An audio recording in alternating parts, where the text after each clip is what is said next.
प्रधानमंत्री नरेंद्र मोदी ने 12 मई को 20 लाख करोड़ के विशेष आर्थिक पैकेज की घोषणा की। 13 मई की शाम वित्त मंत्री निर्मला सीतारमण ने इस आर्थिक पैकेज की डिटेल्स मीडिया के सामने रखी। साथ में वित्त राज्य मंत्री अनुराग ठाकुर थे। सरकार ने MSME, NBFC, discom, real estate, tax, EPF और कॉन्ट्रैक्टर्स को राहत देने के लिए 15 ऐलान किए। इसके बाद सवाल उठे कि सरकार ने टैक्स रिफंड और ईपीएफ पर दी गई छूट को राहत पैकेज में कैसे जोड़ दिया। क्या वाकई ऐसा है? पहले जान लेते हैं कि वित्त मंत्री ने कहा क्या था। निर्मला सीतारमण ने प्रेस कॉन्फ्रेंस की शुरुआत में आरबीआई के उठाए कदमों की जानकारी देने के बाद कहा कि रेवेन्यू सेक्रेटरी यहां हैं, हमने यह सुनिश्चित किया है कि 18,000 करोड़ रिफंड स्पेशल ड्राइव के जरिए इनकम टैक्स पेयर्स को लौटाया गया है, ये कहा। इसके पीछे उद्देश्य यह था कि लोगों के हाथ में लिक्विडिटी हो, यानी कि रकम हो। ये सभी लोग जिनके पास 5 लाख तक के रिफंड पेंडिंग थे, उन्हें लौटाया गया। 14 लाख टैक्स पेयर्स को इसका फायदा मिला। प्रेस कॉन्फ्रेंस के अंत में एक बार फिर इनकम टैक्स का जिक्र आया। वित्त मंत्री ने कहा कि 5 लाख तक के रिफंड 14 लाख से ज्यादा लोगों को वापस कर दिए गए। इसके अलावा जो पेंडिंग रिफंड है, चाहे वो चैरिटेबल संस्थाओं के हों, ट्रस्ट के हों या किसी अन्य संस्था के, इनको भी जल्द ही रिफंड इशू कर दिया जाएगा ताकि पैसे की कमी कहीं पर ना आए। वित्त मंत्री ने इस बात पर जोर दिया कि यह पैसा लोगों का ही है। इसके अलावा ईपीएफ को लेकर सरकार ने 2 घोषणाएं की। वित्त राज्य मंत्री अनुराग ठाकुर ने बताया कि आज के समय में पैसा कर्मचारियों के हाथ में ज्यादा पहुंचे, इसका प्रबंध किया गया। प्रोविडेंट फंड माने पीएफ की व्यवस्था के तहत ईपीएफओ को जाने वाले कंट्रीब्यूशन को कम किया गया, माने तनख्वाह से जो पीएफ का पैसा कटता था उसे। नियम है कि 12% कंपनी भरे, 12% कर्मचारी अपनी तनख्वाह से दे। इसे अगले 3 महीने के लिए घटाकर 10% कर दिया गया। इससे कर्मचारी और संस्थान दोनों को लाभ मिलेगा, लेकिन जो सरकारी संस्थान है उनके लिए 12% का नियम ही रहेगा। इससे कुल मिलाकर 6,750 करोड़ रुपए का लिक्विडिटी सपोर्ट मिलेगा, यानी एक तरह से 6,750 करोड़ रुपए लोगों के हाथ में रहेंगे। आर्थिक पैकेज पर बात करते हुए सरकार ने इनकम टैक्स रिफंड के 18,000 करोड़ का जिक्र किया। सवाल उठा रहे लोगों का कहना है कि यह पैसा तो लोगों का ही है, देर सवेर उन्हें मिलना ही था। पैकेज की जानकारी देते हुए इसका जिक्र करना कितना सही है? वहीं ईपीएफ में सरकार ने कर्मचारी और कंपनियों के कंट्रीब्यूशन को घटाया। सरकार का कहना है कि इससे 6,750 करोड़ रुपए ज्यादा लोगों के हाथ में आएगा। सरकार इससे 20 लाख करोड़ के पैकेज में जोड़ रही है। सवाल उठाने वालों का कहना है कि यह तो सही नहीं है, क्योंकि यह तो लोगों की बचत का पैसा था, सरकार का पैसा तो था नहीं। आप लोगों की बचत का पैसा या तो उनकी तनख्वाह में हर महीने आए या उनके पीएफ के फंड में जाए, उसमें सरकार का योगदान क्या है ब्याज देने के अलावा? तो सरकार इतनी बड़ी रकम को अपनी पैकेज का हिस्सा कैसे बता रही है? इसके अलावा भी यह भी साफ नहीं है कि कंपनियों की तरफ से जो 2% कम किया गया है वो कर्मचारियों के टेक होम सैलरी में जुड़ेगा कि नहीं। अगर ऐसा नहीं होता तो कर्मचारी को घाटा होगा। ईपीएफ में योगदान को 12 से घटाकर 10% करने पर लॉन्ग टर्म में भी नुकसान होगा। लोगों के ईपीएफ में कम पैसे जमा होंगे तो पेंशन पर असर पड़ेगा। एक व्यक्ति की तनख्वाह में यह असर नाम मात्र का हो सकता है, लेकिन सभी को मिला दें तो अरबों का आंकड़ा हो जाता है। सरकार को यह साफ करना चाहिए कि क्या वो टैक्स रिफंड और पीएफ के आंकड़े वाकई राहत बजट में जोड़कर 20 लाख करोड़ के आंकड़े तक पहुंची है। अगर ऐसा नहीं है तो भ्रम दूर हो, और अगर ऐसा है तो सरकार ये समझे कि आंकड़ा भले छोटा हो लेकिन नीयत छोटी नहीं होनी चाहिए। आंकड़ेबाजी ज्यादा दिन काम नहीं आती। बीते दिन की बड़ी खबर का विस्तार तो हो गया, लेकिन इस हिस्से में आज यानी कि 14 मई को आए वित्त मंत्री निर्मला सीतारमण और वित्त राज्य मंत्री अनुराग ठाकुर के ऐलानों पर बात करेंगे। 13 मई को लघु, सूक्ष्म और मध्यम उद्योग को लेकर ऐलान थे। आज प्रवासी मजदूरों और छोटे किसानों के लिए ऐलान हुए। 1.25 घंटे की प्रेस कॉन्फ्रेंस का निचोड़ आपको बिंदुवार बता देते हैं। सबसे बड़ी घोषणा खुद वित्त राज्य मंत्री अनुराग ठाकुर से सुनिए।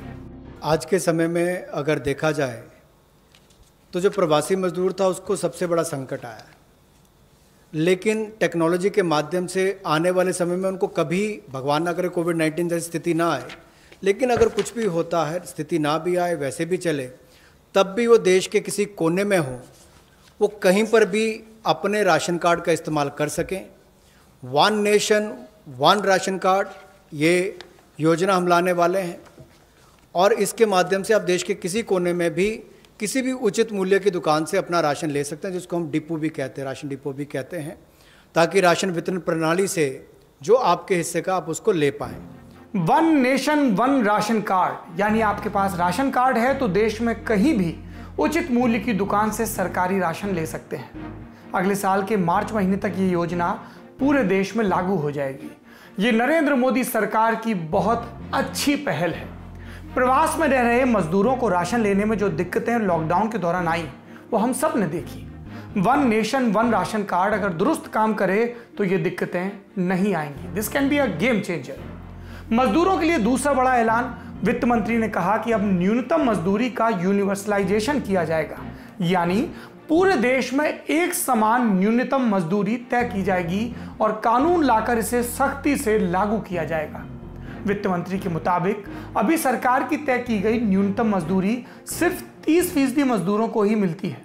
अब सरकार कानून के सहारे देश में काम कर रहे सभी मजदूरों को न्यूनतम मजदूरी दिलाएगी। घोषणा अच्छी है, बस लागू हो जाए इतनी आस है। तीसरी घोषणा, प्रवास में मजदूरी करने के लिए आए मजदूरों को सरकार सस्ते किराए के घर उपलब्ध कराएगी। कैसे कराएगी? एक तो राज्य सरकार को प्रवासी मजदूरों के लिए सस्ते किराए के घर देने को प्रेरित करेगी। दूसरा, उद्योगों को भी मजदूरों के रहने की सस्ती व्यवस्था करने को कहेगी। यानी ये काम पब्लिक प्राइवेट पार्टनरशिप पर होगा और इस योजना को प्रधानमंत्री आवास योजना का हिस्सा माना जाएगा। ये अहम है। ये नीतिगत फैसले थे। अब वो बिंदु बताते हैं जिसमें सरकार ने खर्चे गिनवाए। वित्त मंत्री ने कहा कि प्रवासी मजदूर केंद्र सरकार के कहने पर उनको राज्यों ने शेल्टर दिया, खाना दिया। ये काम किया राज्यों ने, लेकिन खर्चा केंद्र का हुआ। इसके लिए स्टेट डिजास्टर रिलीफ फंड यानी कि SDRF में राज्यों को केंद्र ने पैसा दिया। इसमें 11,000 करोड़ खर्च हुआ। इसके अलावा सरकार ने यह भी बताया कि प्रवासी मजदूरों को राज्यों से 2 महीने और राशन दिया जाएगा, जिसका खर्च लगभग 3,500 करोड़ है। यह खर्च भी केंद्र सरकार के खाते से जाएगा। अब बात रेहड़ी पटरी वालों की, अंग्रेजी में जिन्हें कहते हैं स्ट्रीट वेंडर। सरकार ने कहा कि लॉकडाउन में इनका धंधा बंद हो गया। दोबारा से धंधा शुरू करने के लिए 10,000 तक का लोन दिया जाएगा। इसमें सरकार का कुल खर्च 5,000 करोड़ का आएगा। अब बात करते हैं किसानों की। वित्त मंत्री ने कहा कि पिछले 2 महीने में किसानों को 86,600 करोड़ रुपए के लोन दिए गए। सरकार ने इसे भी कोरोना राहत पैकेज में जोड़ दिया है। लेकिन पूछने वाली बात यह है कि किसानों को लोन तो पहले भी दिए ही जा रहे थे। अगर कोरोना संक्रमण ना होता तब भी ये लोन दिए जाते। इसमें सरकार के राहत पैकेज का क्या योगदान है?